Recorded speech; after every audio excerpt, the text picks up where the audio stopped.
তারা বলছিল যে আমরা সরকারের পতন চাই নাই, আমরা চেয়েছিলাম আমাদের কোটা বিরোধী আন্দোলনের দাবি আদায় করার জন্য আমরা আন্দোলন করেছিলাম। আজকে তারা এক দফার আন্দোলন কথা তারা বলে নাই, এক দফার আন্দোলন করেছে বিএনপি। ওই যে আমাদের নাবালক একটি সংগঠন যেটা যাদের এখনো পর্যন্ত নিবন্ধনই হয় নাই, যারা নতুন আসছেন তাদের আসছেন ঠিক আছে, ওয়েলকাম। কিন্তু আপনাদের কথায় কি দেশ চলবে? আপনাদের কথায় কি এই অন্তর্বর্তীকালীন ইন্টারিম গভর্নমেন্ট চলবে? যারা নতুন আসছেন তাদের আসছেন ঠিক আছে, ওয়েলকাম। কিন্তু আপনাদের কথায় কি দেশ চলবে? বৈষম্য বিরোধী ছাত্র আন্দোলনের এবং তারাই শুধু আন্দোলন করেন নাই, আমাদের এই আন্দোলনের মধ্য দিয়ে তাদের পতন হয়েছে। তারা আজকে দাবি করছেন যে তারাই নাকি এই পরিবর্তিত পরিস্থিতিতে 5ই আগস্টের তারাই মূল হত্যাকর্তা তারা বলছেন। কিন্তু আমরা দেখেছি যে আন্দোলন এই 1.5 মাসের আন্দোলনে তারা চেয়েছিল, তারা কোঠার বিরুদ্ধে আন্দোলন করেছিল। আমরা দেখেছিলাম যে হারুনের সেই ডিবির বাতের হোটেলে গিয়ে তারা কিন্তু মুসলেখা দিয়ে আসছিল, আসে নাই?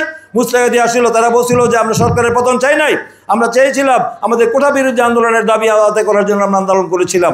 আজকে তারা এক দফার আন্দোলন কথা তারা বলে নাই, এক দফার আন্দোলন করেছে বিএনপি। আমরা এক দফার আন্দোলন করে আমরা সরকারের বিরুদ্ধে লড়াই করেছি, তারা করেছিল কোটা বিরোধী আন্দোলন। যারা জনগণের দুঃখ দুর্দশা দেখেন নাই, একদিন মিছিল করেন নাই, মিটিং করেন নাই, একজন উপদেষ্টারা আপনারা চিনেন? একজন উপদেষ্টা জনগণের কল্যাণে বিপদে আপদে দাঁড়িয়েছে, একজন কি মার খেয়েছে, রাস্তায় নেমে মিছিল করেছে, জেল কেটেছে। আজকে তারা অ্যাডভাইজার হয়ে বসে আছেন, তারা গায়ের জোরে তারা দেশ চালাবেন। গায়ের জোরে তো দেশ চলতে পারে না। আপনারা ভোট দিয়ে আপনার জনগণের নির্বাচিত প্রতিনিধির হাতে ক্ষমতা দেন, অনির্বাচিত হাতের দেশ জাতি জনগণ নিরাপদ নয়।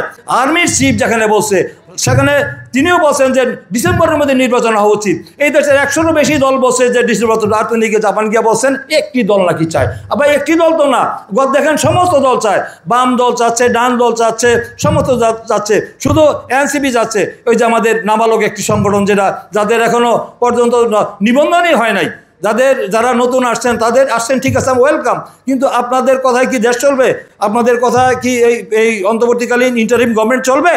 জনগণের কথাই চলবে। জনগণ কি চায়, রাজনৈতিক দল কি চায়?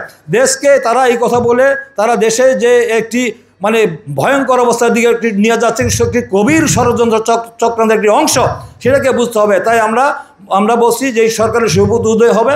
আমাদের সমস্ত জনগণের দাবি দ্রুত সময়ে এই ডিসেম্বরের মধ্যে সুনির্দিষ্ট দিন তারিখ ঘোষণা করতে হবে, রুটম্যাপ ঘোষণা করতে হবে। এটা তারেক রহমানের বক্তব্য, জনগণের দাবি। বিশ্বমানের থার্মিক্স রড, সালাম স্টিল থার্মিক্স, দেশের একমাত্র থার্মিক্স রড। জনগণ কি চায় বুঝে আপনি নির্বাচনটা দিয়ে দেন। আপনি কেন এই চেয়ারের প্রতি এত লোভ লালসা কেন? কারণটা কি? জনগণের মধ্যে সন্দেহ সংগ্রাম, জনপ্রিয়তা আপনাদের মানে তলানিতে চলে গেছে, জিরোতে চলে যাচ্ছে আপনাদের দিন দিন।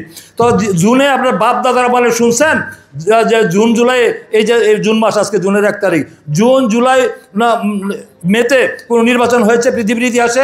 আমাদের বাংলাদেশের প্রেক্ষাপটে এই শীত সাধন ছাড়া ডিসেম্বর, জানুয়ারি, ফেব্রুয়ারি ছাড়া কোনো নির্বাচন হয়েছে? উনি যে ডিসেম্বরের কথা বলছেন, কারণ ডিসেম্বরে নির্বাচন হবে না, ডিসেম্বর আবার যাবে 2026-এ ডিসেম্বর জানুয়ারির দিকে। তার মানে দেশে একটি এর মধ্যে এনসিপিকে মোটা তাজা করা বা তাদেরকে আবার সামনে নিয়ে আসা বা দেশে একটি অস্থিতিশীল পরিস্থিতি তৈরি করা, তারা ক্ষমতার মোহ, লোভ, লালসা তারা ছাড়তে পারছেন না, এই চেয়ারের লোভ ছাড়তে পারছেন না। এই চেয়ারে তারা থাকবেন, জোর করে থাকবেন, ছলে বলে কৌশলে তাল বাহানা করে বিভিন্ন অজুহাতে থাকবেন। এইটা জনগণ বুঝে গেছে। কোনো লাভ হবে না, কোনো চক্রান্ত ষড়যন্ত্র করে লাভ হবে না।